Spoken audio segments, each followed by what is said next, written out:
when there's games like today, right? When you're facing, let's be honest, Bubba Chandler versus German Marquez, from what we've seen from German Marquez the last few years, they had the pitching advantage. They're coming off of 5 straight wins. We're coming off of our first series win against a team like the Red Sox, who have honestly been really bad. So we're coming into this game. There's a real shot. It's like, hey, we lose today. We lose to Skeens. We might get swept before our, we go into a homestand against Colorado. There's a real opportunity there. And I think the fact that the boys just showed up, German Marquez twirled a gem. And I mean, obviously he got a little lucky there here and there, but for a 5th starter, he did exactly what he needed to do. The offense, when Manny goes, the team goes, right? Shockingly, Manny's had 3 great games at the plate. What has happened? 3 straight wins. Tatis hasn't been able to hit a baseball. He had a nice hit against Aroldis Chapman, but other than that, like Toddy has not been great, and we're still winning some ball games. So just imagine once he starts going, and he's hitting the ball hard. It's just right at people, unfortunately. Can we go back to yesterday, just because like that to me is the game where it's like, let's just start up the bus. It's 4-0. It's cold. It's raining. Who cares? Like, it's early.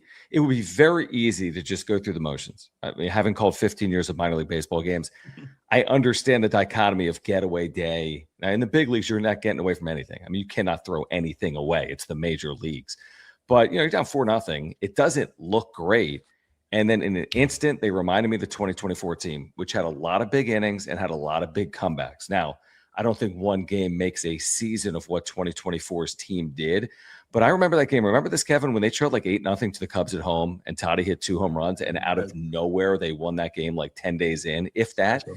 And that was that springboard. Like, well, if you can win that game, you can win any game. And I don't think this was to that extreme, but I do think this is something you kind of put in your back pocket and say, you know what? We're going to be in games. Even when we trail by 2 or 3 or 4 runs, we can win games. And I think yesterday goes a long way to potentially get this team back on track. I have a friend who does not believe in momentum, and I respect this friend greatly, but he doesn't believe in momentum because, how many times do we say, oh, they've got the momentum, and then it doesn't work out? Here's what I always say to him. Players believe in momentum. And since they're the ones on the field, right? They're the ones having to grind through 162 games in 187 days. Yes, that is the kind of, it doesn't mean it will, that is the kind of game that can be a springboard that gets these guys believing. Absolutely. And those are the kind that if they don't happen, then you start to go, can we do it? Absolutely. Yeah, momentum's real. And no disrespect to your friend, but as a fan, that's a real thing, right? I mean, you see some of these, it happens. And John, I love that call out to that Cubs game. That's one of my favorite regular season Padres games in a long time. That was a special game.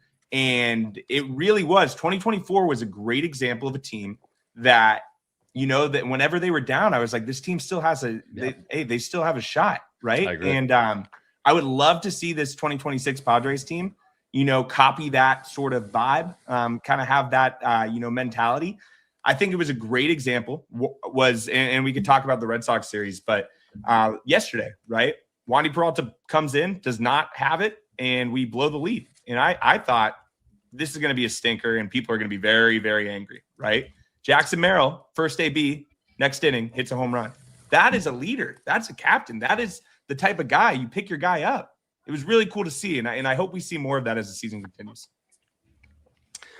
Do we want to stay on the Red Sox series listen, where Kevin is, it's midnight, so we can kind of meander our way. Do you want to talk about how the lineup has impacted what they've been doing here recently, specifically Ramon Laureano being inserted at the top of the lineup and what it's meant over the last couple of days? Again, these sample sizes are so small, but even Kevin, going back to Matt's point, like the game 2 against the Red Sox, which is very quote unquote losable.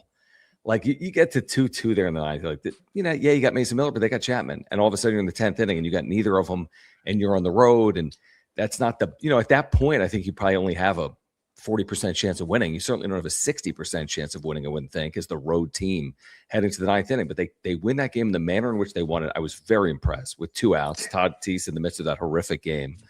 And from that moment, we talked about Sunday, but Saturday, I think, was pretty impactful too.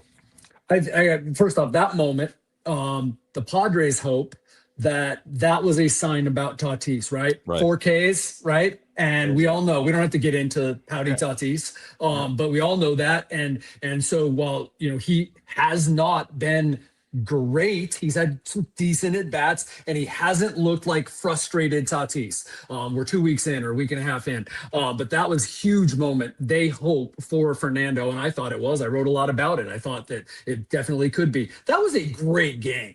I mean, freaking Cora pitch hits for Duran like that, and then that guy has a great at bat, and like there were just so many good moments in that game, including that moment with Tatis. And yeah, so when you also win a game like that was so low key intense, that was big and could have led into the next day, which then leads in today. So this is like one of those times. Now, if you're the Padres, you go, great, Paul Skeens tomorrow. But hey, they have good at bats against Paul Skeens. You don't know what can happen. Hey, we're a couple O'Neill Cruz misplays in the center field to put a 6 spot on him, right? And didn't that happen at Citi Field? I don't think we're. Yep. I could see it. Anything's possible. If you tell me Germán Marquez was going to go 5 shutty today and we were going to win 5-0, I probably wouldn't have believed you, to be completely honest. And it happened. So that's the great part about baseball. I completely agree with you, Kevin. Tatis 0 for 4, 4 Ks. The old Tatis probably in that spot, down 2 strikes to Aroldis Chapman. I don't know if he makes that play, and he did, and he helped win us that game. So, I think he's going to break out of this little slump he's in right now. I honestly think he's hitting the ball really hard. Obviously, the pull side, the pull rate isn't necessarily there. I think the power, it seems like a lot of his balls are similar to last year, where it seems like he's hitting it really hard, but like at second base. So I'm trying to figure out a way, how he can get kind of back to those power numbers. But at the same time, I think he's going to figure it out. How many home runs has his team hit in 10 games? There were 2 yesterday. There were 3. I think it's 5. So they've hit 5. But you're 5-5. Again, now this is something that I think the deeper you get into a year, when the slug conversation continues to play out, if it rivals 2025 or follows the same path as 2025, I think it's going to be a big talking point. Mm-hmm. Now, remember, 2024, I don't have it in front of me. Obviously, their home run numbers, everything was better. But 2024, it wasn't just because everyone was hitting 40 home runs. It was a lot of singling people to death and just turning little innings into big innings, right? Like it was a bunt and an infield hit, and all of a sudden a double down the right field line. And you're like, how did they 2 walks? Like, how did they score 4 runs in this inning? So I'd love to see, listen, if they could somehow emulate 2024, again, they weren't the best slug team in baseball in 2024, but they had to be a top 10 offense in the sport. I wonder what this will look like as it plays out, I guess is my point. They did finish 10th with in home runs that year. 2024. That's what we kept waiting for last year, right? But Jackson never got healthy, right? Manny kind of got hot at the end with the homer numbers, but still it was his first time, I believe his first full season without 28 home runs. He hit 27. Right. So like everybody's numbers were down and Jackson was hurt. And so, yes, that is something to still keep an eye on here. Like, right? Like we don't get too high and we don't get too low. We keep a sober eye on that. Okay, so where is the slug? And okay, who is their leadoff hitter? Because they have they're worse in the league right now in leadoff hitter. And like, okay, at some point is the lineup gonna settle in? And so there's still a lot of questions, and I think chief among them is slug. Yeah, slug's still concerning. There's no doubt, but it's a lot more fun to talk about, slug after 3 wins than it was last episode, right? It's funny how you see that Manny Machado home run yesterday, right? And that just goes to show how slug can impact a game. That game is what was it? Where it was 4-2 when Manny hit that home run, or something like that. No, they were down. They were down 4-3. Yeah.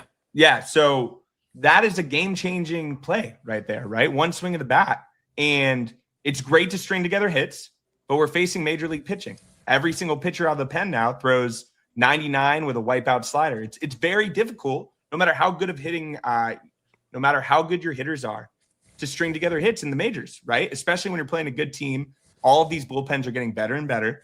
So how do you alienate? How do you get above that? And it's slug. And when your guys slug, when Merrill hits those home runs, when Manny hits a home run, that's huge. That is a really, really big deal. And once Toddy gets going, the thing with Fernando Tatis Jr. is It's not like we're thinking, oh man, has he lost it? Because it's not like he lost his slug. There's no doubt. I just don't think he's been getting.